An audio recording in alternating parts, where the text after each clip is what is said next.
A very good afternoon to all of you. How many of you in the class believes that corruption is not a good thing? Raise your hand if you think corruption is not a good thing. For all those who are not raising their hands, I see some corrupt IAS officers. Please put your hands down. If I ask you as an individual, what do you think about corruption? Each and every person is going to give me a uniform answer to it. They will tell that, no, sir, corruption is not a good thing. Because of corruption, we are disturbing the hierarchy. We are moving the idea of equality. Corruption should be eradicated from the society. It should not be there in bureaucratic system. But let me tell you, even though as an individual you tell corruption is not a good thing, but tomorrow when you are given an opportunity, many of you will become a part of a corrupt society. And you will tell, it's not me who is doing corruption, it is the system which is corrupted. I am only a part of the system. Your answer varies at an individual level. Your behavior varies at a collective level. Let's take one more scenario. How many of you think dowry is a good thing or not a good thing? Dowry is a good thing or a bad thing? What do you say, sir? Dowry is a good thing or a bad thing? Give me an interesting answer. It depends. See, this word depends is coming in quotation here. It depends. If they are having money, then what is the problem in taking a gift? Isn't it? But you know, if something is considered as good or bad, today dowry is seen as a compulsion. What do you think? Is dowry a good thing or a bad thing? It's a bad thing. Why? Why do you think it's a bad thing? Hmm. If he's getting married,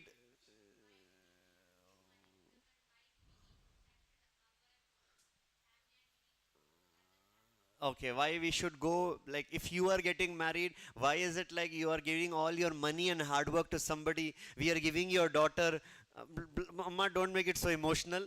Wipe your tears. Sir, you asked such an emotional question, sir. When we are giving the biggest gift, the girl's father is going to tell, we are giving you the biggest gift. What more do you want now? Papa ki pari has went there. Here, most of you in this class, I'm not telling everyone, most of you in this class will tell that dowry is not a good thing. It's not a healthy practice, because when a relationship is being established, why money is playing such an important role? Somebody has got money, they are giving it out of their choice, out of their will, as a gift, acceptable. But the father goes, he sells a piece of a land, he takes up a loan, etc. He becomes indebted to give this compulsory as a gift. As an individual, if I ask you, you are going to tell me dowry is not a healthy practice. But let me tell you, in reality, tomorrow when you are going to get married, don't become so excited. Tomorrow when you are going to get married, and hopefully you will send me invitation. You'll send me invitation, no? You also. Yes, you also. So tomorrow when you are going to get married, I assume that many of you will be a part of this dowry based systems. I ask the man, I ask the women. Women will tell, we were not asking, we were not giving dowry, they have asked for dowry. I ask the husband, It was not me, it was the parent who asked for the dowry. I go and ask the parent, parent will tell it's not us, it's the system which has established this dowry. Your behavior as an individual is different. Your behavior at a collective level is different. Telling bad words, it's a good thing or a bad thing? You are going to tell, I know all the bad words in Telugu, so be careful. Telling bad words is not a good thing, but when you go out and read the comment section on YouTube, when you read the comment section on Instagram posts, do you see nice dash dash hashtag etc? Nicely flowery bad words are going to be there. As an individual, we act differently in collective situations, in groups, in social institutions. We behave differently. A subject which is dedicated to understand an individual is called as psychology. I repeat myself. A subject which is dedicated to understand an individual is called as psychology. A subject which is dedicated to understanding groups of individuals is called as sociology. So please do not think if individuals are brought together, it is made like a society. No. There is a whole different way in which how you behave as an individual. Corruption, not a good thing. I see corruption here. Dowry is not a good thing. We see dowry in the society. Abusive language is not a good thing. We are seeing these things in a generalized manner. Humans, when they are studied at a collective level, such a subject is known as sociology. In our yesterday's class, we were trying to understand the syllabus of this subject, dividing it into paper 1 and paper 2. Paper 1 is filled with 10 units. We divided those 10 units into 3 parts. The first, second, third was like the A section. The fourth and the fifth was the B section. 6th, 7th, 8th, 9th and 10th are all different institutions. We have studied that as C part. The paper 2 is also divided into 3 parts, A, B, C. In today's lecture, we will be looking at the beginning of sociology. How the subject comes into its existence. There are going to be 3 parts that I will be looking in today's class.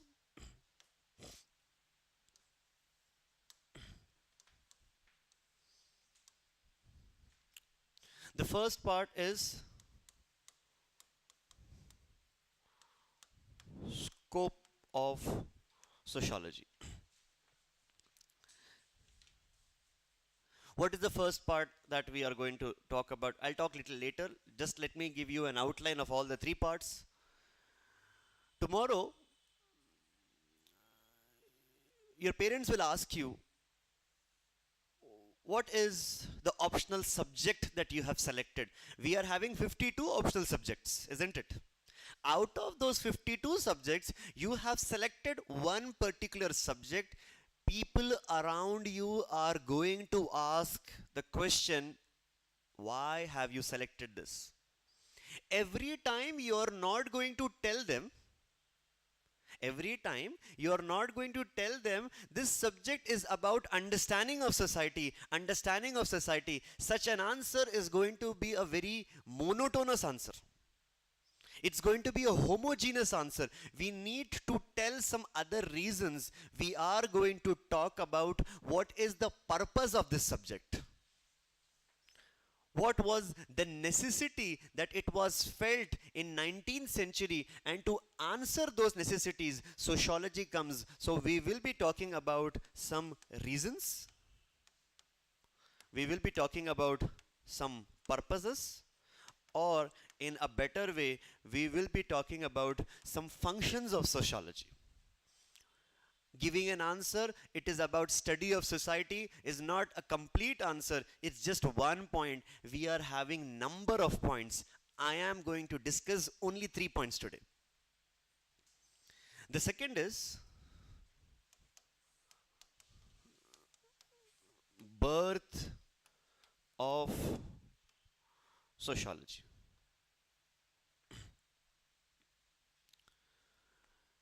Every subject will take its birth, or to be precise, it will take its academic birth at one point of time. And for this particular subject, it happened in the middle of 19th century. So there were some different changes that were seen in 19th century. And what were the changes? They did not come for hundreds or thousands of years, especially some changes came in 18th century, 17th century, 16th century, and 15th century. In the last 400 years, some changes came in the European society, due to which they asked the question, why these changes are coming? It did not come in the last 4,000, 5,000 years. But last 400, 500 years have brought some tremendous changes. Can anybody answer to these questions? The kings became very weak. The church or the pope, they lost their power. The feudal landlords who were controlling the feudalism, the estate societies, they became insignificant. The clergies or the European pundits, they have started to lose their values. The noble family is seen as a burden on a society. I'm talking about different segments which were very powerful before. The king was very powerful, and his family, the noblemen. The church was very powerful, and the people who regard themselves as belonging to the church, the pastor, the father, the bishops, the clergies. And lastly, it was a feudal society. The agriculture was holding all the power. All these segments have become insignificant. What changes came in the last 400 years that led to the birth of sociology in 19th century? And then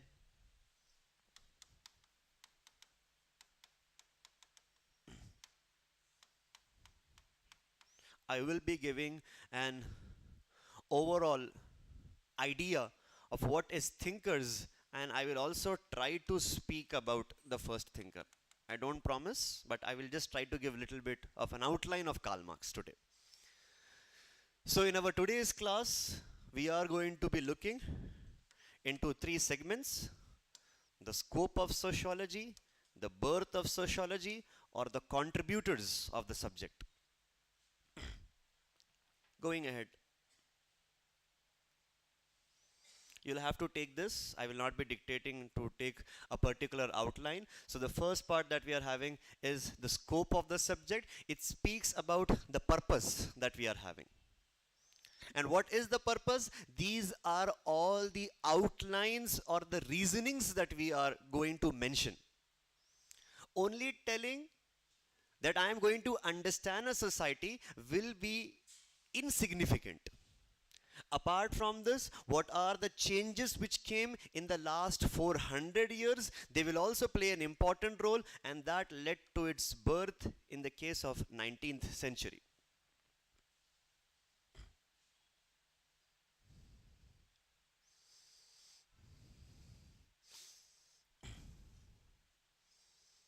See,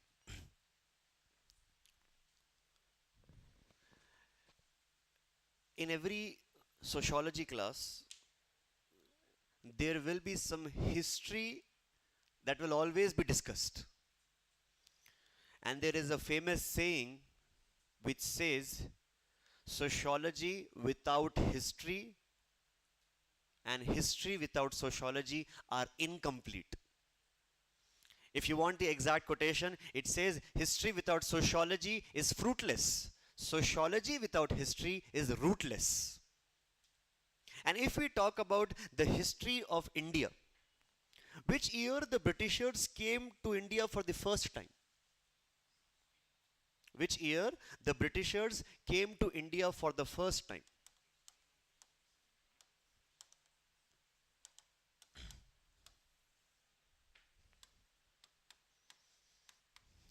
We are not looking for a precise or a specific answer. In the first decade of 17th century, the Britishers came to India for the first time. After Britishers came, it took them nearly 150 years to establish their company rule. The year 1757 is the year for the Battle of Plassey that took place. 1757, Battle of Plassey took place, and after that they established the company rule. And this continued up till 1857, 1858, the first war of independence. So the company rule continued from 1757 up till 1857. In this year, India was officially declared as a colony. And here the crown rule begins. It goes up till 1947. What is 1947? Year of independence. Very good. Smart students. So here, if we take a timeline of the history of India, different years we are trying to note. But if I highlight this 1857, India is being officially declared as a colony. 1757, the company rule begins. Why do you think Britishers have taken so much of time to colonize India? If you compare the British and the other colonies, the maximum time the Britishers have taken is colonizing the Indian society. If you take a look at American society, it roughly took them around 50 years to colonize America. It was a tribal society. The American native people, they were called as Red Indians. Britishers took around 50 to 53 years to colonize America. To colonize Africa, it took them around 75 years. To establish their colonies in the Far East, near the Japan region, in the Australian region, it took them around 125 years. But for India, it took them 150 years to establish the company rule. It took them 250 years to establish as an official colony. Now let's ask the question, why so much time was required? What could be the reason? Yes, if America, such a big country which is 3 times of India, America, if it is taking only 50 years, why did it take 150 years to establish the company rule? Why did it take 250 years to establish the crown rule? Any reason? Any reason? Yes, yes, sir. Any reason? Why did it take so much long time? Indian society is different. Your answer is very different. Yes, any reason? Yes. Yeah. Have you understood the question? What could be the, think about it. Unity. Blah. What else? What could be the reason? Ma'am, do you want to try? What could be the reason? No problem. We are not playing Kaun Banega Crorepati. I am not Nagarjuna. You are not on the hot seat. Neither you will get a chocolate or a money for right answer. Make a guesswork. What could be the reason? Indian? Okay, Indian kings had a strong, could be, not a wrong answer. If you look at the Mughal Empire, which was there at that time, they were losing the power, but still a good control was present at that time. If you look in the 1600s, at that time, even after 50 years, Aurangzeb was having a very large empire that was established up till 1707. But the right answer, multiple answers are there, but a more precise answer is Indian society is considered as the most complex societies. Even till date, One of the most diversified societies in the whole world is India. What is the meaning of this? Complex societies or diversified societies. It means the people who are living in this subcontinent are having different backgrounds. When I compare India with a European country, the European nations have got some or the other uniformities. The people of France speak one language only, French.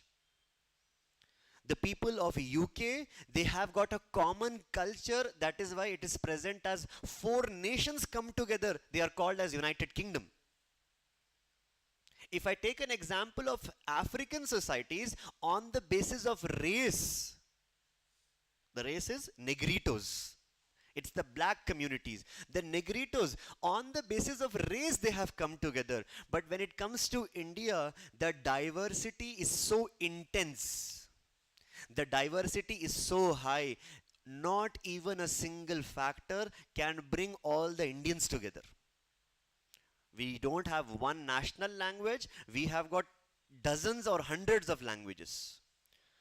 Linguistic diversity, racial diversity, ethnic diversity, religious diversity, regional diversity, etc.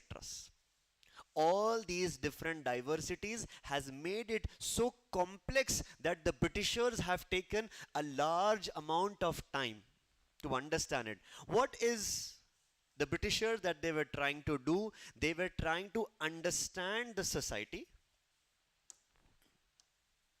They were trying to understand the society by breaking it into different segments. One of the purpose of this subject is it needs to break down. One of the purpose of the subject is it must break down the society into different. What is a society? Society is made up of different systems. We call that either as a system or we can call that as an institution. The diagram is explaining this is how you see the society. And we take out some segment and we are considering that one particular segment is like one particular institution. It breaks down those societies into number of clusters, into number of institutions. What is your society? Your religion. In that religion, your caste. What is a society? The education systems that you are following. The political systems that you are associated with.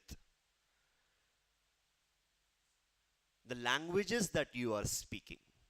The technology which you are associated to. So what is the purpose of this subject? It breaks down the society into number of systems or institutions, and we focus on one institutions, and then we in the end we say we have studied A, B, C, D. We have understood the society.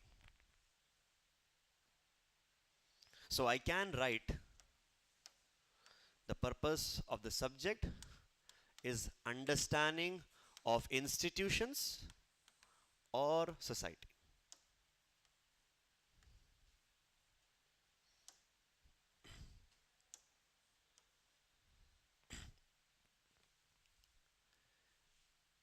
Imagine I am very stressed. I'm having a lot of tension. I'm in my room and I decide to bring an end to my life. I have decided to commit a suicide. Don't look at the fan. Imagine it's a hypothetical situation. Don't imagine too much. Everybody is looking at it. Which fan? That fan? This fan? No, I'm not committing suicide. I'm very happy with my wife. She told me to tell this in the class. So imagine I am stressed. I want to bring an end to my life. I want to commit suicide. Nobody is there in that room. I'm sitting on a chair. And I have to take a decision. Yes or no. How many of you believe that this is a very personal decision of mine. I'll repeat the question once again. I am locked in my room. I want to commit a suicide. I have to take a decision, yes or no. How many of you believe that this decision of committing a suicide is a personal decision? Yes? No, sir, it is not a personal decision. No. What do you think? What do you think, ma'am? Is it a personal decision to commit a suicide? Yes or no? It's not a personal decision. Why?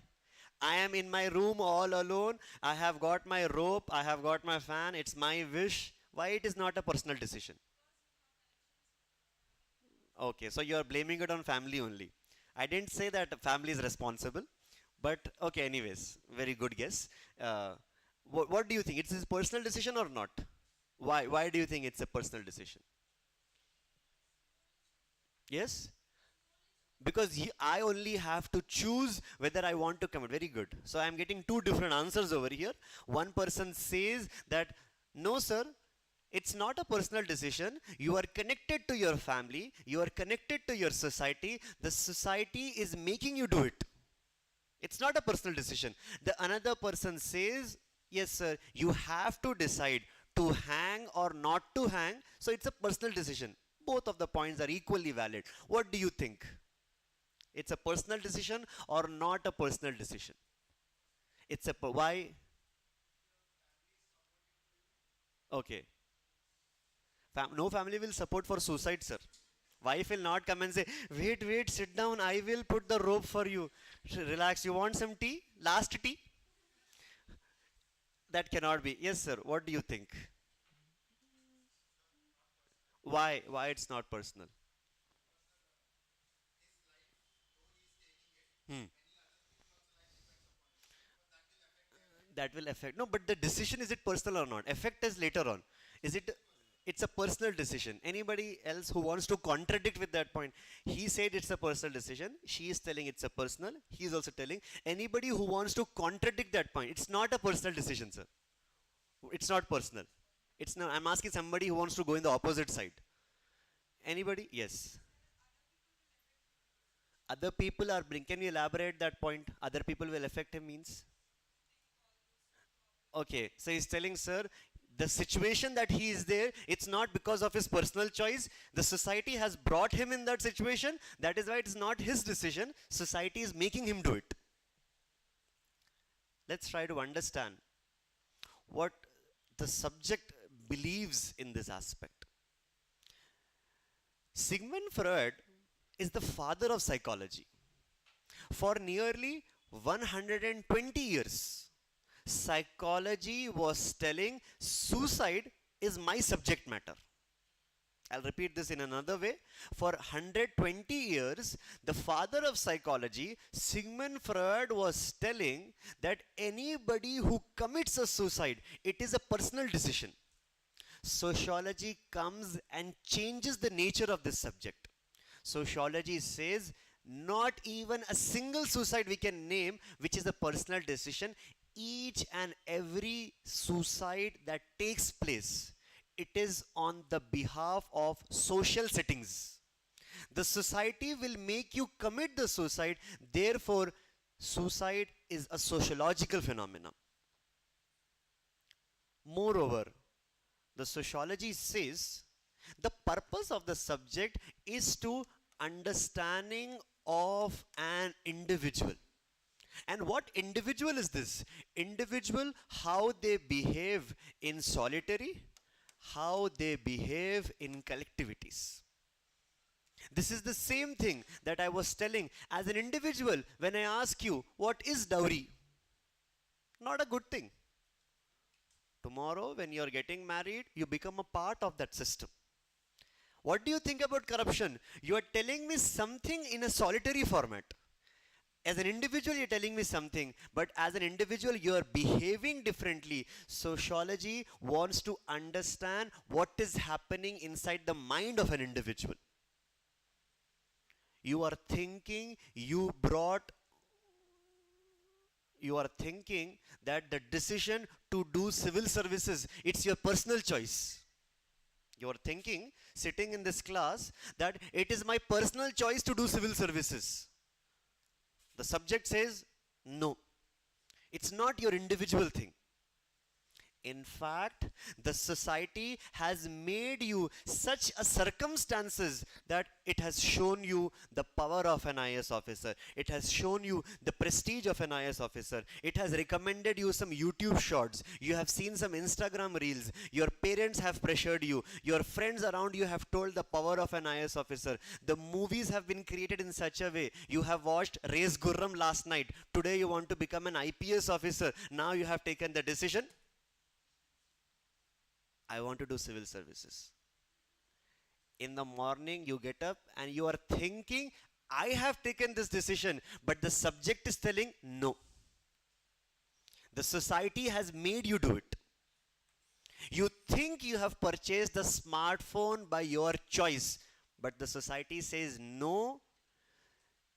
The decisions that you are taking to buy your clothes, the decisions that you're taking to buy a smartphone, the society has played a very important role in taking those decisions. It's not just understanding of societies or institutions, it is also about understanding of individuals. Moreover, the subject is also dedicated to understand the global world. Today, the whole world is becoming homogeneous. What is the meaning of this term, the whole world is becoming homogeneous? It means the diversities of the world is being declined. You stay in Hyderabad and you visit the Hyderabad, you are not going to find much of a difference between Hyderabad and Delhi. You stay in Delhi, you will not find much difference with Mumbai. As the metropolitan cities grows, they are one and the same kind of infrastructure is there, the same malls are being created. Ground floor, all the malls are same. First floor, second floor will be like a shopping center. The fourth floor will be a food court. The fifth floor will be a, see, movies. Sir, go and watch some movie. New movies are coming. So if you see, the whole world is becoming a homogeneous centers. Local languages are being declined. The rise of English language is taking all over the world. You are becoming weak in your vernacular languages. You are becoming strong in the English language. Look at your dresses. Nobody is wearing sari in the class.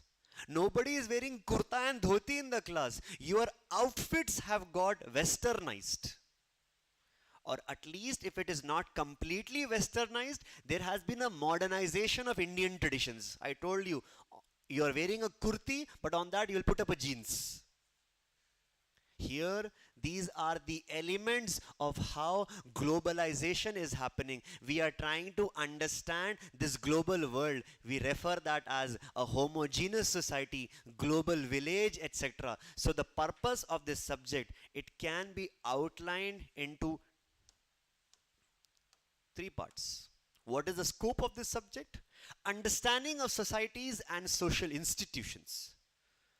Understanding of individuals in solitary environment, in collective environments. Moreover, we are trying to see what is the patterns of globalization, how the world is becoming more and more homogeneous. Different terms are being used to describe today's society. Such as, there is a term called as McDonaldization, Disneyfication, Creolization, Westernizations, how the world is becoming more and more uniform. The purpose of the subject is to focus on institutions, individuals, collective societies, homogeneous global worlds, etc. Please put up the heading, Sociology, the beginning. We'll write some definition and then we'll go forward. Please put up the heading, Sociology, the beginning.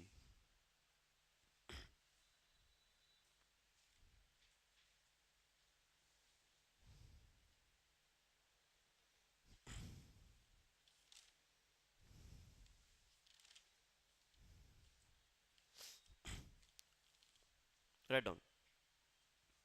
The subject has been associated. The subject has been associated with understanding of social settings. Associated with understanding of social settings, comma. Before the emergence of sociology, before the emergence of sociology,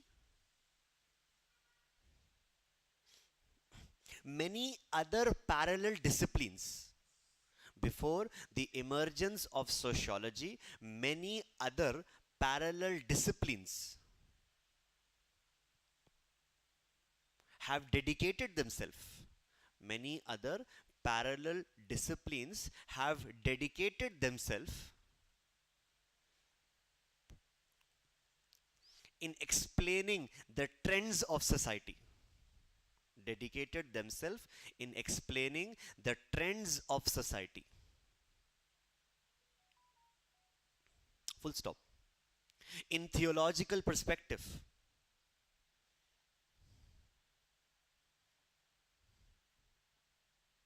in bracket write down religion. In theological perspective, in bracket write down religion. Close the bracket. Many theories have been produced. In theological perspective, many theories have been produced to explain in the name of. Many theories have been produced to explain in the name of divine God or book. Explain in the name of divine God or book. Full stop. Continue. Even traditional cultural practices, even traditional and cultural practices have explained the social phenomena. Even traditional and cultural practices have explained the social phenomena. But there has been, but there has been no scientific explanation. But there has been no scientific explanation, comma. It led to the birth of sociology. There had been no scientific explanation, comma. It led to the birth of sociology. Full stop. Change the paragraph. Put up a subheading. Some common definitions are. Please put a subheading. Some common definitions are. I am going to give you 3-4 definitions of sociology. Some common definitions are.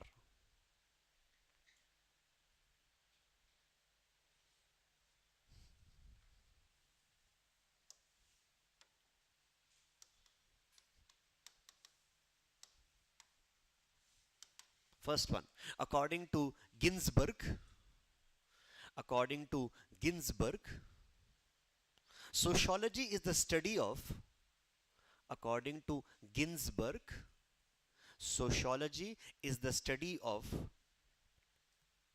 human interaction and interrelations. Sociology is the study of human interaction and interrelation of their conditions and consequences.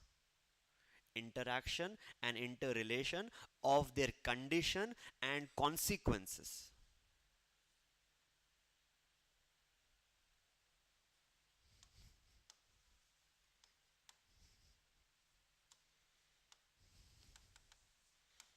Names might look little weird to you, but slowly, names will not change. You will get habituated, okay?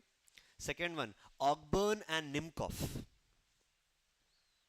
Second one is, I'm giving some definitions and I'm also giving who told this definition. So in the examination, if you write according to and you underline these names, you will get some half mark extra for these names. According to Ogburn and Nimkoff, sociology is the study of social life. Sociology is the study of social life.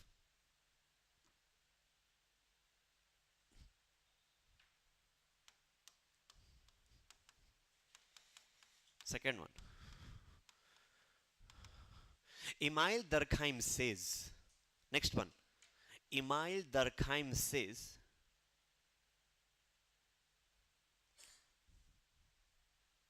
Durkheim, Emile Durkheim says, it is a scientific study of, it is a scientific study of social systems or institutions. It's a scientific study of social institutions, sorry, scientific study of social systems and institutions.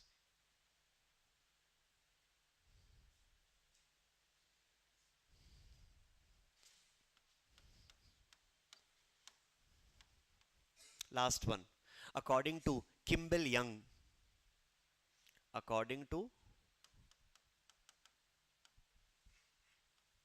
Kimball Young, it is a subject that deals with, it is a subject that deals with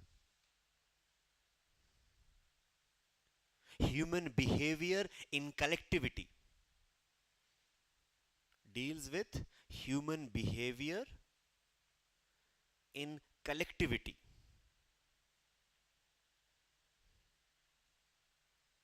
Full stop.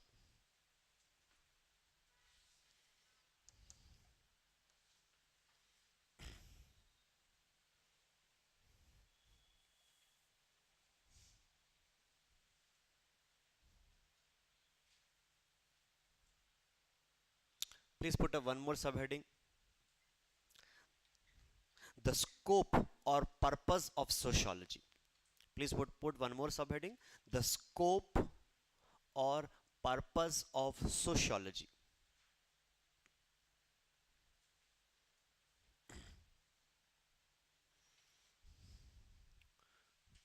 Write down. It is essential to distinguish. It is essential to distinguish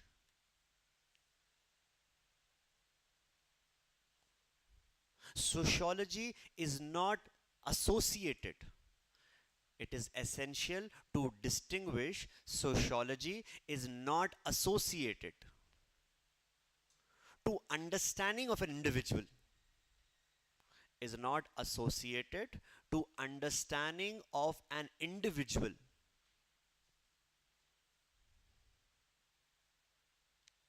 because because study of individual is called as psychology,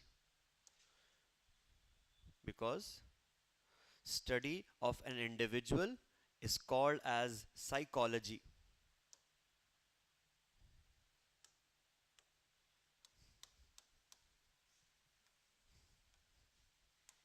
Full stop. Sociology has got its own limitations. Sociology has got its own limitations or different sets of purposes. Own limitation or different sets of purposes.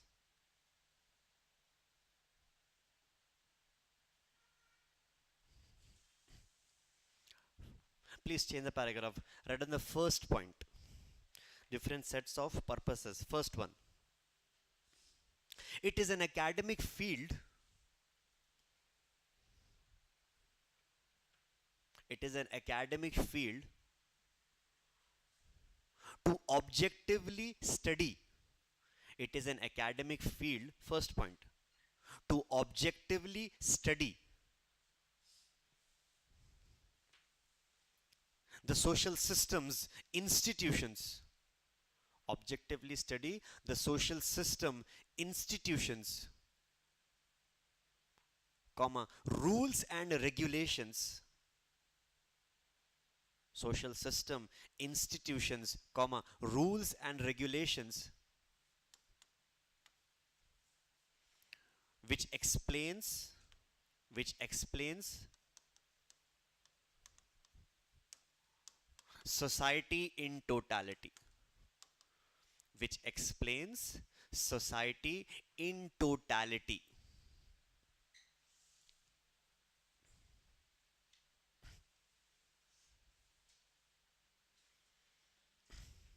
Next one.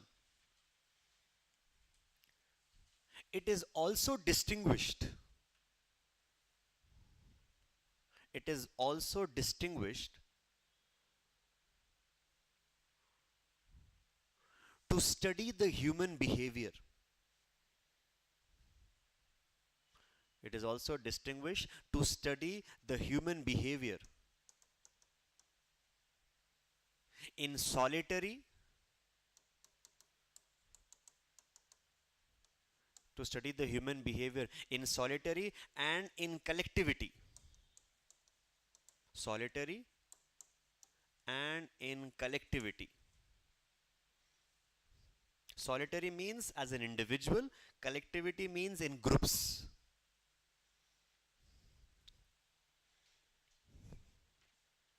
Example. Individual rejects dowry. Example, individual rejects dowry. But group of individuals. Individual rejects dowry, but group of individual accepts it. Individual rejects dowry, but group of individual accepts it. Full stop. Right on the last point, third one. The subject also helps. The subject also helps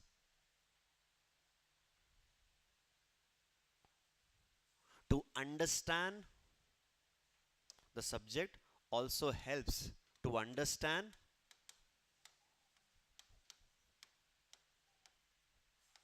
or decipher the complex global society.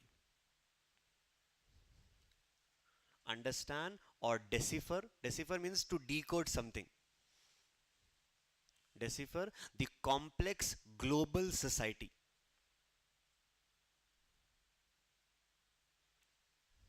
comma. Its subject matter is, its subject matter is to explain the global village. Its subject matter is to explain the global village.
Today, we are called as Homo sapiens. In the field of science, they tell that you have evolved from apes and chimpanzees. Let's try to accept that and continue in the field of science. Before Homo sapiens, or if you see the modern human being, or at least the Homo sapiens are studied from the last 10,000 years. Homo sapiens. A subject which is dedicated to understand the old societies, and a subject which is dedicated to study the new societies are two different subjects. For example, if I am trying to study the old societies, the primitive societies, such a subject will be regarded to be as anthropology. Anthropology and sociology have got a strong relationship with one another.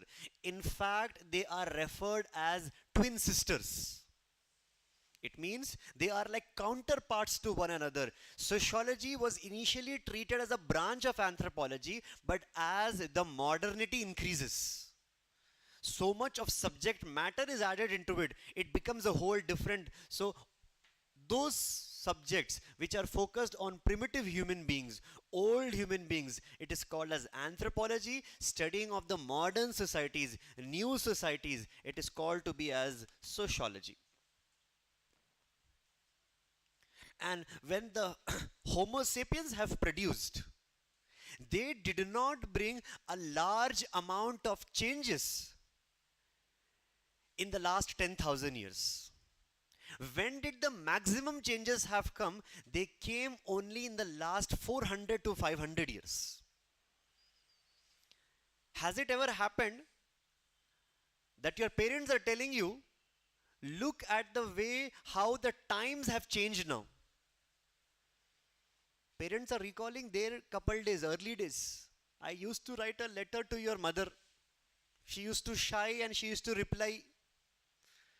I send the letter, it will take 10 days, 14 days to reach over there. Then she will reply. After 14 days, the letter will come. To make one conversation, 1 month time is being taken. Has parents told you such kind? Early days of marriage, something like that? Yes, they have told. Look at today's couple. Wife is telling, wherever you are going, on your Google location and go. I should know exactly where you are at what time. Wife is giving video call not to see the husband, but to see whether he is in the class or not, whether he is working or not. The times have changed drastically in the last 30 to 40 years, or at least in the last 20 years. Have you used landlines? Have you used landlines? Yes. In your school days, landlines were commonly there. Today, there is no landlines.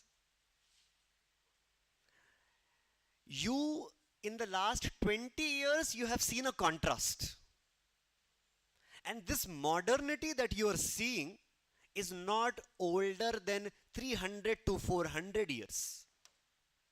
It is not older than 300 to 400 years. Basically, all the modernity that you are seeing in the 20th century, it is just 500 years old. In fact, humans did not make a lot of changes in these 5,000 years. Modernity was absent at that time. From 5,000 years, for the next 5,000 years, changes were brought at such a small pace that they did not create a large impact. And if we take from 0 AD to the next 1500 years, Europe was regarded to be under the dark ages. What is the meaning? Europe was having dark times. Dark time means weak times. When father is telling you about his struggling days, that I have struggled so much. Father will always talk about his struggling you don't even ask, father will tell, I did struggles. I used to climb to Mount Everest and then I reached the school. He will have lots of stories. If you want to know the reality, ask father's sister. He used to sleep till 11 o'clock. Sister will tell all that. Like how an individual will have dark times in their life, same way, the Europe was also in the dark times for 1500 years. It means no great changes came at that time. Because during this time, large changes were there for Europe. For example, they established a big Roman Empire during this period, 0 AD. Before that, Europe had some civilizations in the form of Greek civilizations. What is the contribution of Aristotle, Socrates, etc.? It is associated to the Greece times. Roman Empire was established, but after 0 AD, with the fall of Roman Empire, with the end of Greek civilizations, for the next 1500 years, Europe does not create a big impact until 15th century. And from 15th century onwards, slowly different changes have taken place in the next 400, 500 years. Something happens in 15th century, some other things happens in 16th, 17th, 18th. In 19th century, the contrast becomes so much important. Now here they are asking the question, why these changes are coming. They are not able to understand why these changes are coming. They are trying to ask how these changes are happening. They are asking the question, what will happen in the upcoming decades? Now, who will control the world? The kings are gone. The church is gone. The feudal agrarian landlords estate system has fallen apart. What is going to happen? They are asking the question, who will govern the new societies? In 19th century, they are asking the question, who will govern the new societies? Is there any subject which is going to answer these questions? And here there was a vacuum that was created. No subject could answer to these questions. So therefore, what are the different changes which came up in Europe in 15th, 16th, 17th, 18th, and in 19th century, it led to the birth of a new subject. And what these changes are, let's try to analyze them.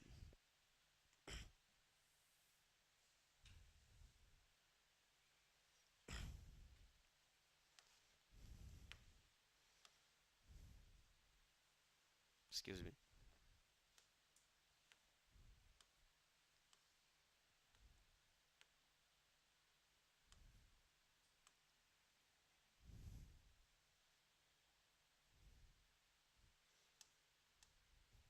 Where is that? Yes? No, where is my pen?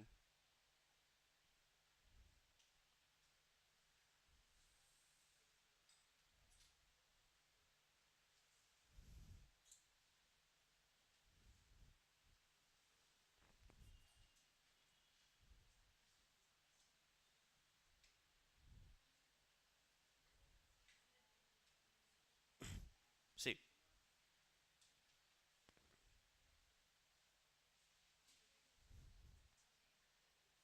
I don't like this board. Okay. So I was mentioning what were the changes that were coming in the Europe for the next 400 to 500 years. It basically begins the first change that came in the 15th century. And the biggest change that came in the Europe is the European people, they started to ask questions. The change will come when the people will become curious. You look at a small child and you look at another small child. One child will accept whatever that is being told to them. My parents have told something, I will accept it. Parents told not to do something, I will not do it. Another child is rebellious. He will not listen. She will not listen. She will ask the question, why should I not do this? She will ask the question, what if happens like this. Mother says, don't eat chocolate. The kid will ask, why should I not eat chocolate? An explanation they are looking forward. A person who asks question is always a smarter person. This person or this child, when she is asking the question, why, the Europeans were also asking the questions, why, what, etc. So the first biggest change that came up in the Europe is by creating a spirit of inquiry. From past 1500 years, 2000 years, you are telling me to believe in something which we cannot see. God. Where is God? What if I don't worship this God? Who have written these books? Why should I worship him? Different questions are being asked, and these questions, it led to the rebirth of the European society. We regard that to be as the period of Renaissance. And what was happening in Renaissance? No objective changes have started to come. Only ideological changes have started to come. They asked the question to religion, and religion was not able to answer those questions. Religion starts to come to a declining phases. Number of branches will be produced to sustain at that particular time. During the 15th century, when religion is brought under stress, the Christianity will create a bifurcation. The mainstream Christianity, it will be called as Catholics, and those group of people who are putting a stress, asking the questions, they have went against the Pope, they protested against the Pope, they were referred as Protestants. So this shows the first change that comes up in Europe in the 15th century is in the aspect of a Renaissance. What changes did it bring? It only brought an ideological change. Then, few decades have passed. In 16th century, when religion has been asked so many questions and they are not able to answer, now people are like, leave the religion, we will do something by ourselves now. Let's not talk about God. Whatever the religion is telling you, ignore it. We will try to find the answers by ourselves. Religion is telling, don't travel by the sea. If you travel by the sea, you will get out of your caste. You will get out of your religion. The religion is telling, the earth is flat disk. If you travel by the ocean or the sea, on the other side you will fall. Now in 16th century, group of people, they started to ask the questions, did you see the end of this world? Has anybody traveled from your family? Let's try to explore and let's try to find the end of the world. And they started in the ships, they discovered new continents. These voyagers, which traveled from the coast of Portuguese, from the coast of Europe, they discovered the non-European continents. It led to the emergence of commercial revolution. It led to the emergence of commercial revolution. This is very important. Why? The interaction is happening between the Europe and the other continents. In next 100 years, because of these commercial revolutions, the colonialism will take place now. Christopher Columbus, he goes and he visits the Bahamas island. Later on, this track route was decided. They colonized America. A new sea route was designed from Europe all the way from Africa, and Vasco da Gama, he reaches the Calicut. This establishes the Indian colonialism at that time. So what was happening in 16th century? The commercial revolution happened, and what changes came in Europe? This was like a precursor to colonial era. These voyagers, when they became bigger, it led to the establishment of European companies, East India Company, Dutch companies, French companies. It is basically the development of these voyagers. Somebody were making profit, sometimes they were making losses. So they go to the king and they tell, you please protect us from the losses. You are taking the profit, you should also take the loss. The king will establish a body to protect these voyagers. That bodies will later become the banking systems of the world, the insurance companies of the world. So these commercial revolution which came in 16th century, it brings new types of modernities, banking systems, insurance companies, regulations, imperialism, colonialism. We will talk about it. We are happening what is happening in these 400 years. Then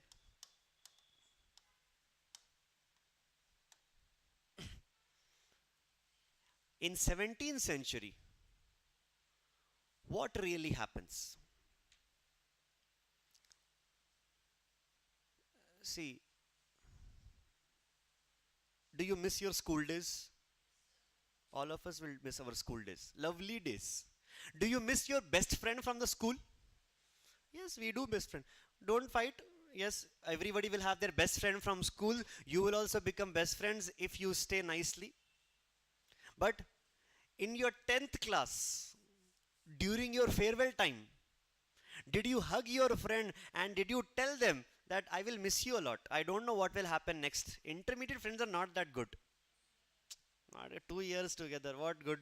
Here, like from chaddi buddies, these are.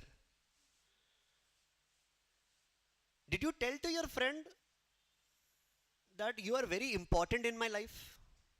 Somebody will tell, somebody will not tell. But after your 10th, when that best friend went away, was there any vacuum that was created? An empty space. Either one new friend will fill that space or 3, 4 people will fill that space in your life. There is a law of life. There is always a vacuum is created, somebody else will fill that vacuum. If there is a political vacuum, some other party will fill. If there is an ideological vacuum, revolutions will fill it. If there's a vacuum of a friend, some other friend or a group of friend or UPSC can also fill that vacuum for you. UPSC will create lots of problems. You will lose a lot of friends. Your cousins will hate you. You're not coming in their weddings. Because so many spaces, UPSC will take those spaces in your life. Same way, in 15th century, when the religion was questioned and religion started to become weak and low, a vacuum was created in Europe. Religion was so important for 1500 years, something else should come and fill that space. It was filled with the help of scientific revolution. In short, the vacuum created or the void that was established after the religion was gone, it was filled with science. Why? Because religion was telling you stories, science will come and tell you these stories are wrong. If religion was telling you there is something called a supernatural God, he has kept you alive with a soul, the science will come and tell you, I have seen the whole human body. There is nothing called a soul. The religion is telling you the earth is flat. Science will come and tell you the earth is not flat. Religion is telling you about the geocentric theory. The father of modern science, Copernicus, will come and tell geocentric theory is false, the right is heliocentric theory. Earth is not the center of the universe, the sun is the center of the universe. Sun is not revolving around us, we are revolving around the sun. The another person from science will come and tell, like Earth, multiple other planetary objects are there. There is a solar system which is revolving around the suns. The Galileo will come and tell that. What is happening in the 17th century? Scientific revolution is going to come. When this growth of science will take place, inventions will happen later on. Machineries will go. discoveries are going to happen. The field of biology will start growing, the field of physics will grow, the chemistry will go, astrophysics, all these is happening because of the scientific revolution which begins in 17th century, because science was filling that gap or the void established with the withdrawal of religion. And then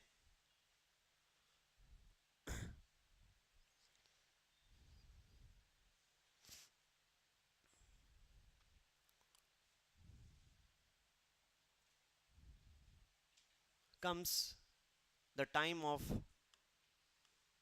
18th century. This is very interesting. History is very interesting if you look at it. What happens in 18th century? The kings were telling to those voyagers, in next 200 years, they started in 16th century, in the next 200 years, the voyagers became very big and powerful. And what they are doing is, they are giving some compensation to the kings. Because king is telling, this is my land, you are supposed to pay some taxes. You make a profit, you will pay me tax. You make a loss, still you will pay me tax from the previous profit. So these voyagers, who were the elite class of that time, they sat together.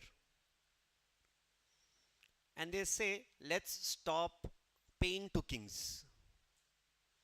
The kings are exploiting us. We are the ones who take the risk. We travel for thousands of kilometers in the sea. We make a business. We come back and they take 30% from us. This is not right. When these voyagers, they have come together and they stopped funding to the kings. And that led to the end of monarchy in Europe. When the kings did not have money to fight, it led to the fall of the Bourbon dynasty.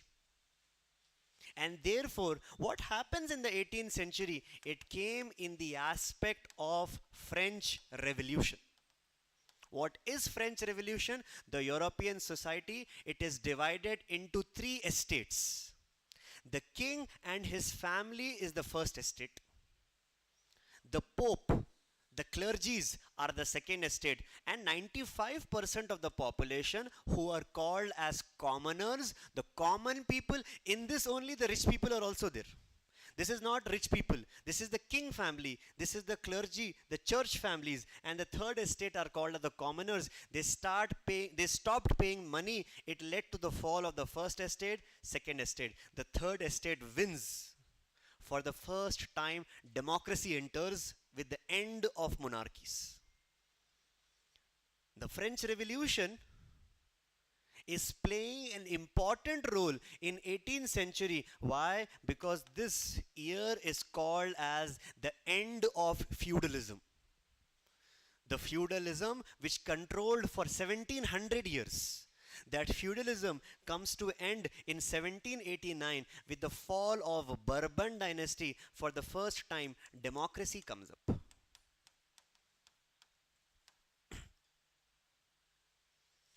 And in the same 18th century,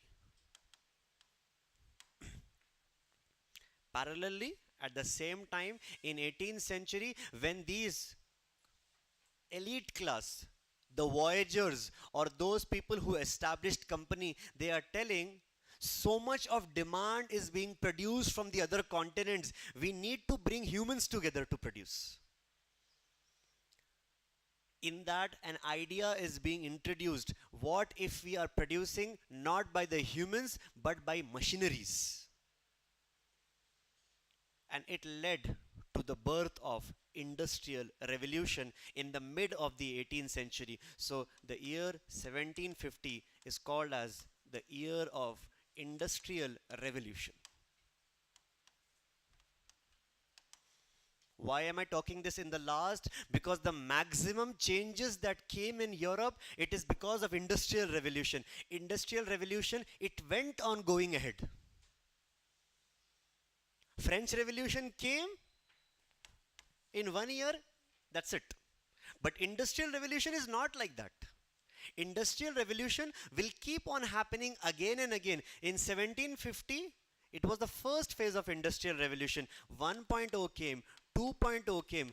Right now we are in the fourth phase of industrial revolution. Digitalization, artificial intelligence, robotics, information communication and technology, all this is regarded as the fourth phase of industrial revolution. So it started then, it came in waves. What are we trying to understand over here is, what are the changes that came in Europe in the last 400 years? And here, when you look, when you look in the 19th century,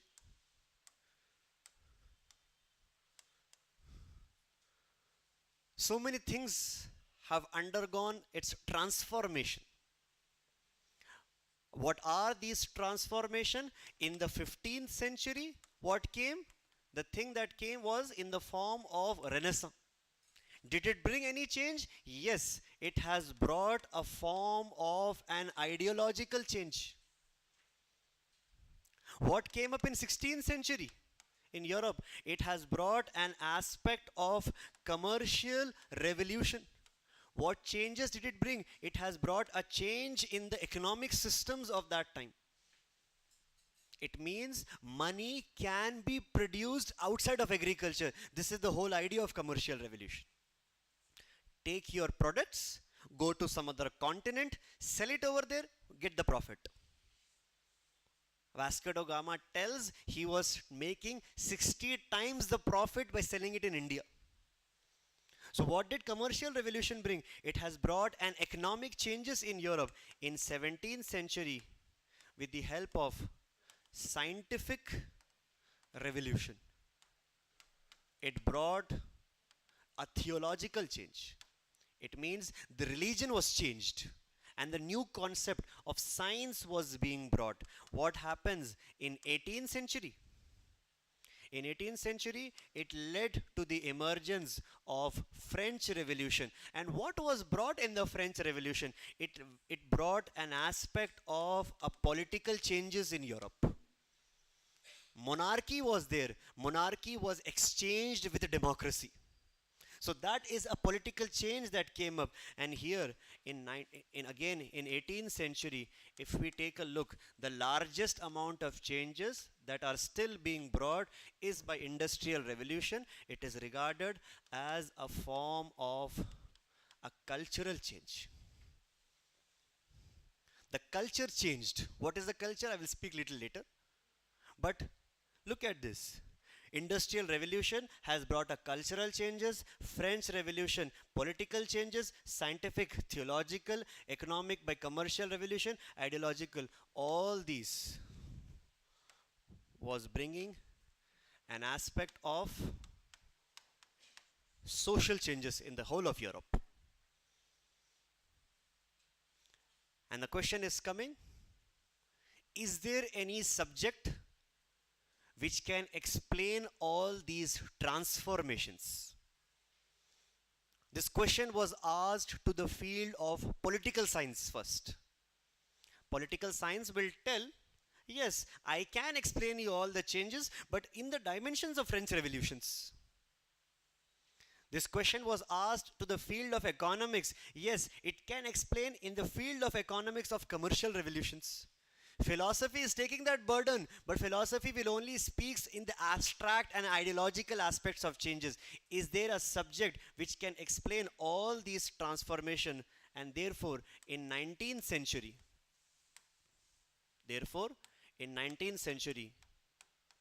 there was a man known as Auguste Comte.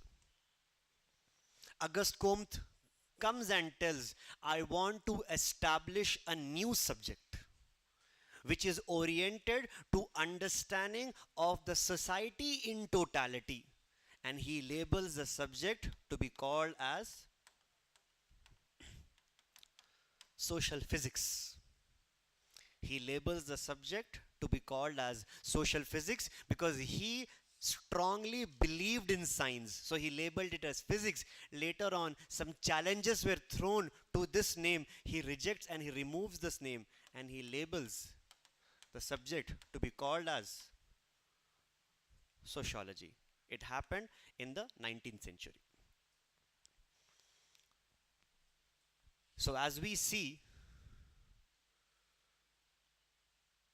what was happening in the Europe from 15th to 19th century. Every century was playing a landmark changes that started to come. In 19th, they asked the question, is there somebody who can explain what are these changes, why these changes are coming, how these changes are happening, who will govern all these parameters? We will try to answer that. And the new subject was called as social physics. It was later called as sociology. Auguste Comte is called as the father of sociology. We will take a short break of 8 to 10 minutes and then we'll continue.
Please put a subheading, birth of sociology. Please put a subheading, birth of sociology.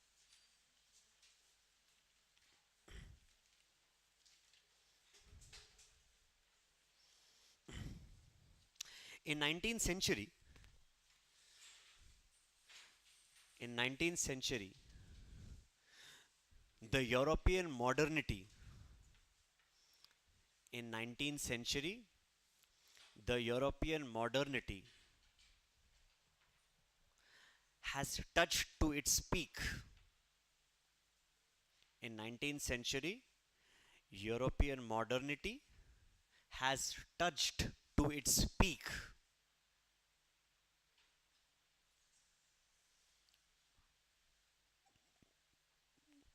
Full stop. Moreover, it was analyzed. Moreover, it was analyzed. The modernity should be studied.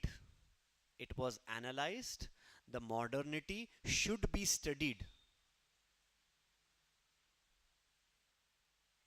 on the basis of historical events. Modernity should be studied on the basis of historical events.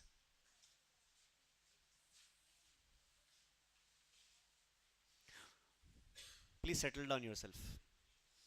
Historical events which takes place in Europe. Which takes place in Europe.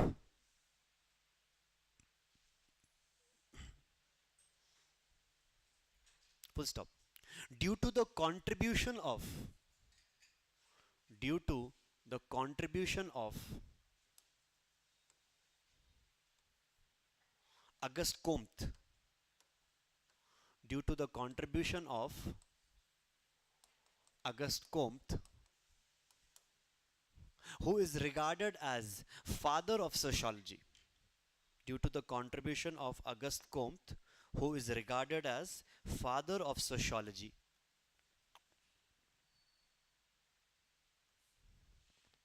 comma, he has highlighted he has highlighted the consequential changes.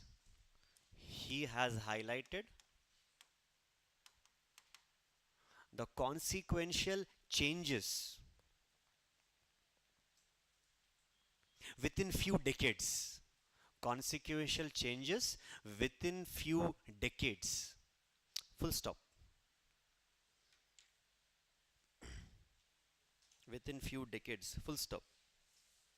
Change the paragraph. In 15th century, in 15th century,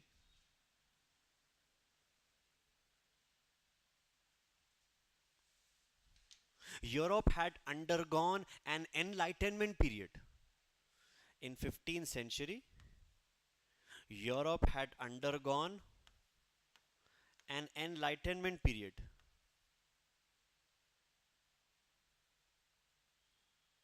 Popularly known as Renaissance.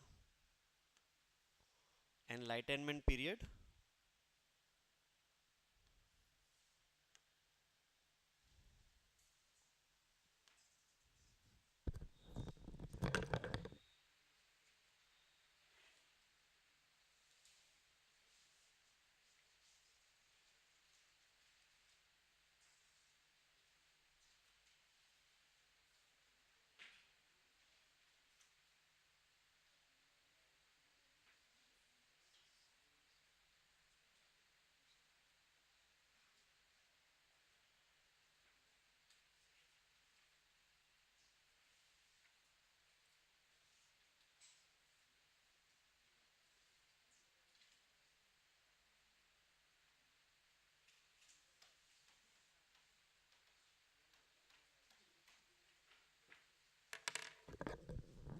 Popularly known as Renaissance or the rebirth of European society. Popularly known as Renaissance or rebirth of European society. Full stop. Continue. In the following decades, in the following decades,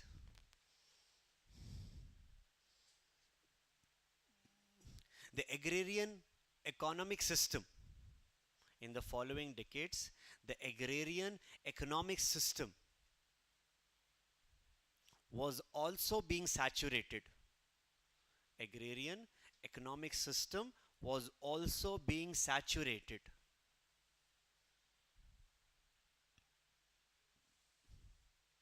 It shifted to the secondary or non-primary sector. It shifted to the secondary or non-primary sector,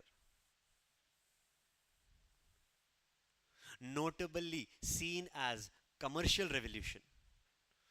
Notably seen as commercial revolution.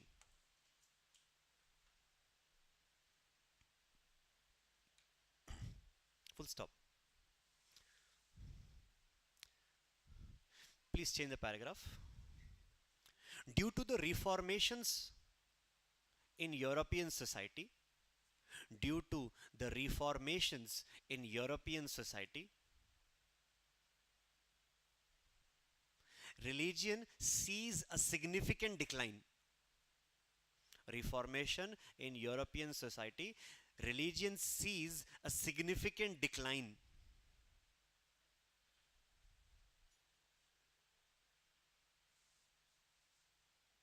especially due to the rise of science. Especially due to the rise of science.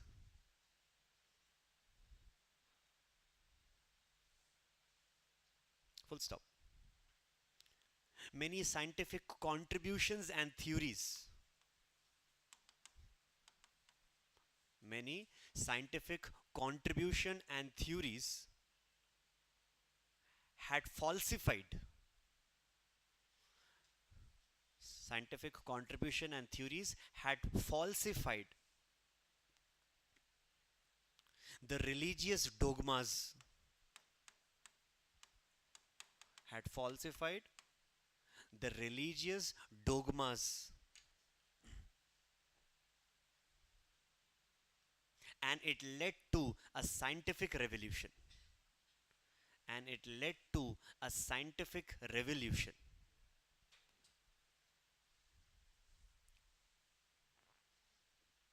Full stop. Moreover, in 18th century, continue. Moreover, in 18th century, the modernity was completely established. Moreover, in 18th century, the modernity was completely established, especially due to the political and cultural changes. Especially due to the political and cultural changes brought by the French Revolution and Industrial Revolution. Political and cultural changes brought by the French Revolution and Industrial Revolution.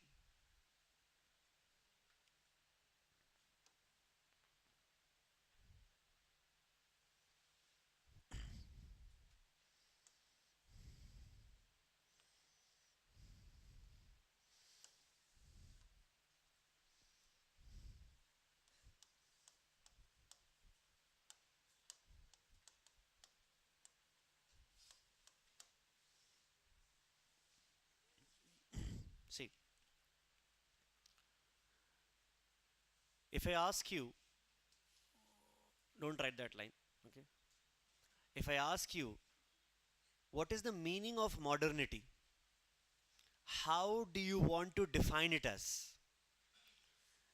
Is it any one kind of a change that has taken place in Europe, or different transformation that has kept on happening? For example, what is the meaning of the word modernity is different changes that take place in Europe. At one point of time, the most important resource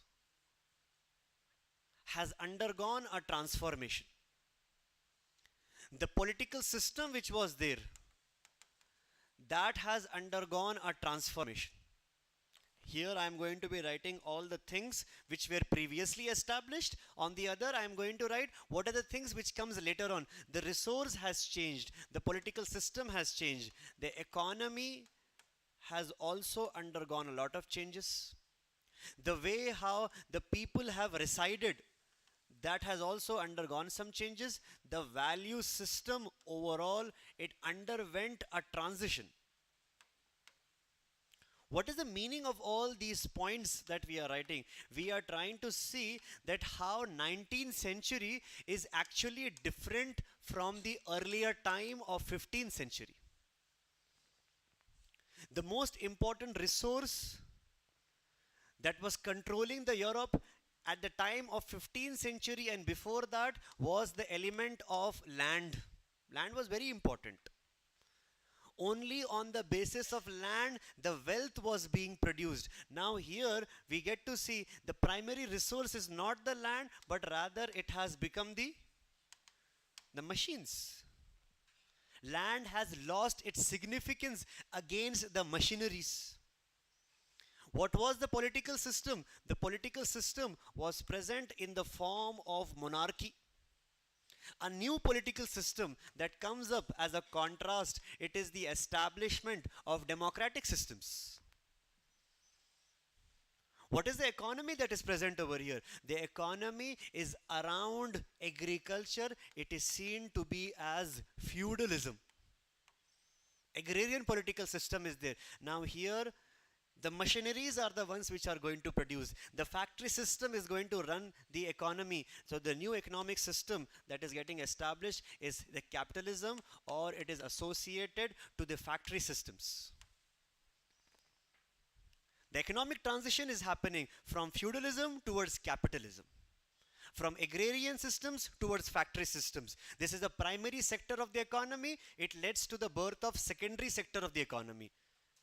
Are you aware? Economy is divided into three parts: primary, secondary and tertiary. So the primary is being shifted towards secondary. Residence is also changing. Earlier people used to be the village dwellers or the rural societies. Like today, 2/3 of India is the rural population. At the time of independence, it was 90%. Same way, Europe was also a rural society. Now what happens is, now they cannot stay in the rural centers because they are working with the machineries. They are working in the factory systems. So they are going to change, displace themselves from the rural centers towards industrial centers.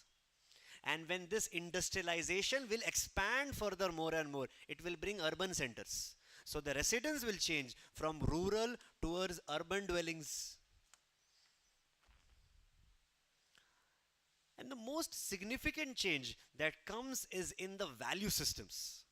What is the value in the previous time? It is the value of collectivity. Collectivity is very important. In all the traditional times, these are the points of traditional periods.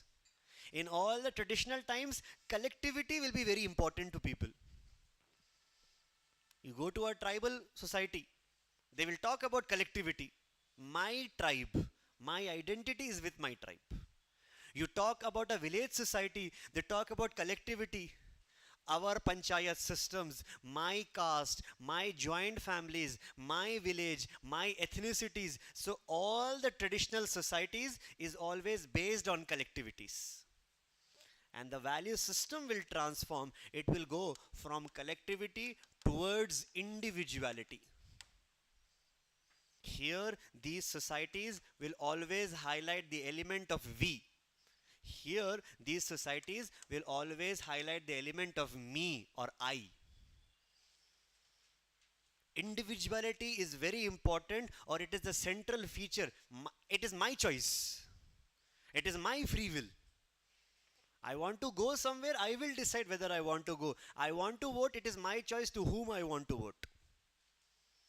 Individuality is increasing, and you are seeing this around. Your smartphones is a representation of your individuality. In urban societies, it is about individualization. So all the phenomena that we are writing over here, All the phenomena that we are writing, this explains what is the meaning of the word traditional society. In 15th century, Europe was a traditional society, and by 19th century, Europe was a modern society. And what are the changes that has taken place? Religion was very important over here. Religion has declined. It has been exchanged with science. I told you, who will fill that gap of religion? Science will fill that gap of religion.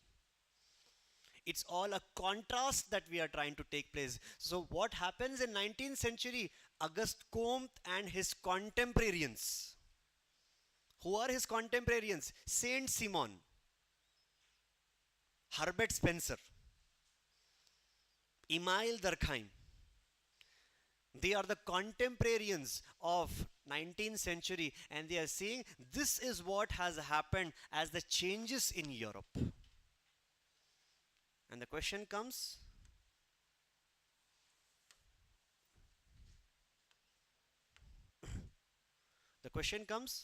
what is the purpose of this subject when it comes into existence in 19th century? It has got three purposes. And what are those three purposes? I want, Auguste Comte will tell, the purpose of this subject is to know, to control, to predict. This is the purpose of sociology. When the modernity has come, we would like to know what has happened in the past. And once we are well aware of our past, we would like to control what is happening in the present. It is about the present. And once we are able to connect the past and the present, we will be able to have a predictable future.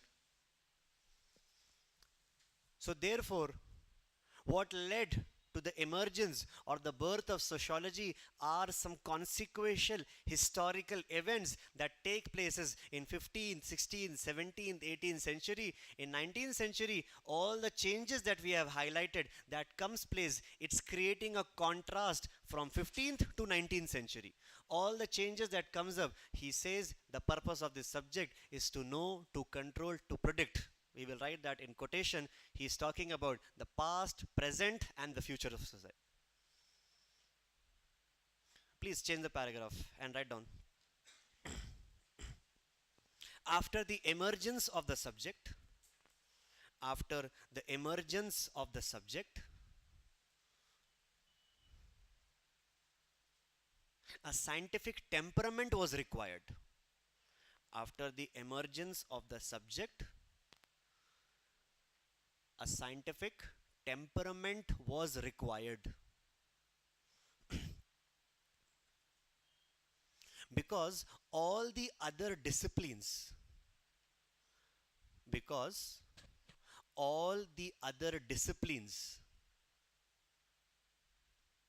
were either irrational,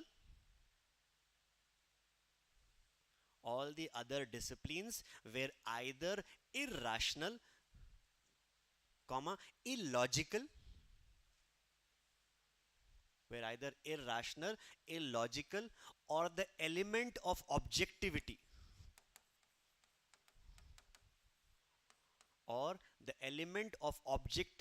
was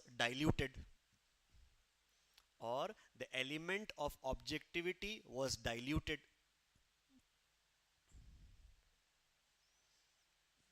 Full stop. Comte wanted to establish, Auguste Comte wanted to establish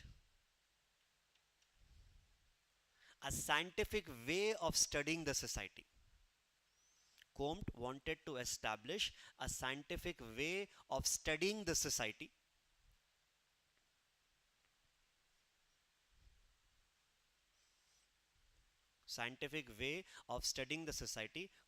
whose primary purpose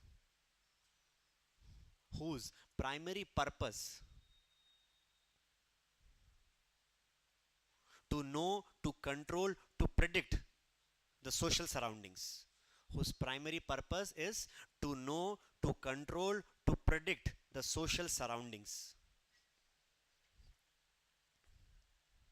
Full stop.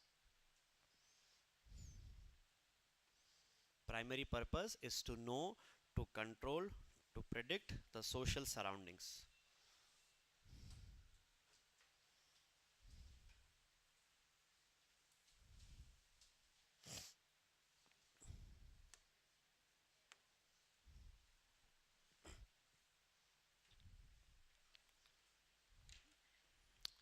I'll be wrapping up my class in 5 minutes. So let's talk about the starting of our unit 4. I will not be discussing anything in detail. I will be just giving you a small outline. Why thinkers are important. Why should we pay so much of attention to these group of people? Let's try to take one simple example which explains the importance of thinkers. Have you ever got a headache? Have you ever, not now, not in this class, anytime before, have you ever got a headache? Yes. If you have got a headache, uh, and you go to your grandmother telling that, Dadi, I have got a headache, do something. Dadi will tell like, oh my bacha, come here. She will take some water, she will say that, मेरे बच्चे को नजर लग गई है. What do we call that in Telugu? Yeah, we this mirror, every time it is your grandson or it is your grandchild only who will get that nazar. The whole world is not good, only my grandchild is the best grandchild. So she will take the water, she will put something in that, she will give it to you, and that is how she will treat your headache. You take that same headache and you go to a doctor. Will the doctor ever tell that drishti is happening to you? It's like, what nonsense is there? Come here, you take this dolo, eat this dolo like a polo. Everything is fine. Take 500, 650 paracetamol. Your job is done. You go to a Babaji with your headache. What the Babaji? Babaji will ever give you a paracetamol? No. He'll say, sit down. Dum, dum, dum, dish, boof. Atma is there in you. She will have to run now. Now you are running from this, you are stuck. You are like this. I don't know how Babas, they'll do all this. They'll read some mantra, they'll put some powder on your forehead, and then your simple headache it was there, Baba will put Atma in you. You go, you meet a homeopathic doctor with that same headache. He will give you nice sweet tablets. I love homeopathic tablets. Whenever I am bored, after food, I feel like having some sweet. If I don't have some sweet, I will take out some homeopathic tablets, I will eat it.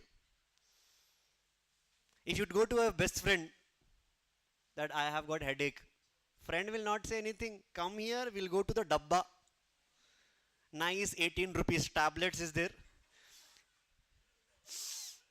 On that only, he will apply some Vicks on that. Best tablet. So here, I don't know the price, but still.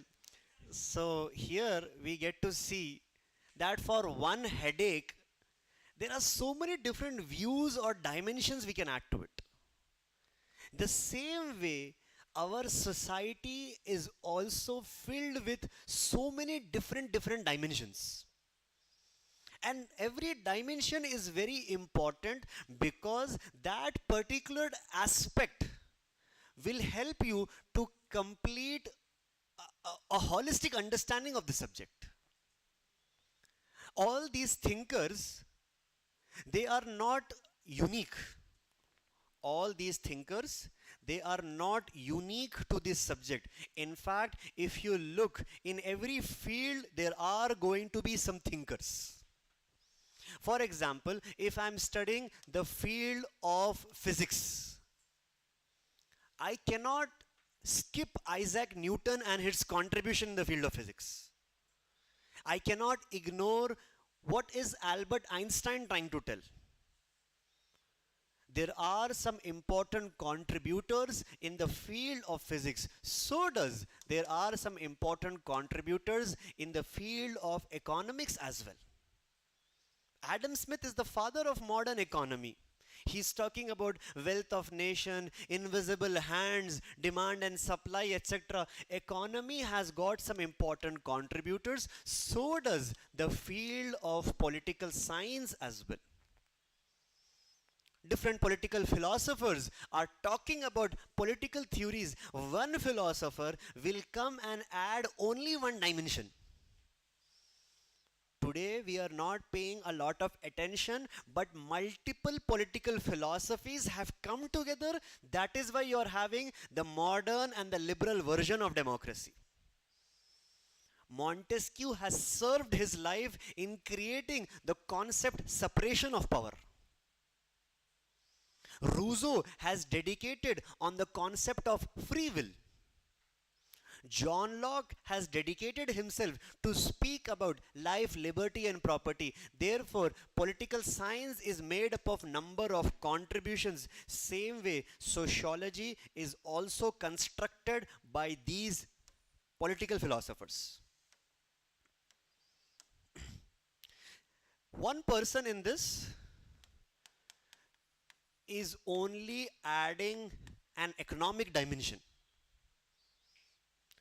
doesn't speaks about gender based problems, doesn't talks about religion based disparities. He ignores the aspect of racism of Europe. The only way in which he has divided the society is on the basis of haves and have nots. Economy is the criteria on the basis of which Marx has associated himself. You can say the word Karl Marx, or you can say the word he is an economic determinist. Same way, Emile Durkheim is there. He has added a dimension in sociology telling society is like an organism. Everything is playing its own role. You are not able to understand. You are telling something is bad. I'll give you a simple, little bit stupid example, but that will show you what Durkheim is trying to tell. How do you feel about excretory system, urine, stools, sweat? Is it a good thing? Is it a bad thing? It smells bad. People want to get away from urine. People want to get away from sweats, etc. But for the whole functioning of the body, excretory system is playing a very important role. To maintain your body temperature, the sweat needs to come out. Same way, you might think something is not good. But Durkheim is telling for the whole functioning of society, that element is very important. Dowry is important for the society. Corruption is important for the society. Usage of abusive language is important for the society. He tells like how every organ is having important functions. Every element of society is also having an important function. Suicide is very important for the society. According to Emile Durkheim, he focuses in a biological manner. He talks about the functions. You can say the word Emile Durkheim, or you can say he is a functionalist. Weber is associated with the term interpretative sociologist. It means he is telling we must understand the thing at a small level, at an individual level. What happened is the previous thinkers, they are trying to talk at a very larger level. Let's get at a smaller level, build the subject. His view, Max Weber, is known as an interpretative sociologist. Moreover, these two groups, I will say them not individual, they have created their own groups. Durkheim and Weber, these two groups are brought together by an American sociologist, Talcott Parson. Talcott Parson is regarded as a structural functionalist. He's known as a structural. The structure is there at an individual level. Functions are there from Emile Durkheim. Parson can be called as Durkheim plus Weber. One way of looking at him. That is the way how the syllabus has been created. First, we are going to discuss Karl Marx, then Durkheim, then Weber, then Parson. Without understanding this chronology, you will not be able to understand. Fifth person is a modification of Parson only. He is a new functionalist, and sixth person is not. So, what is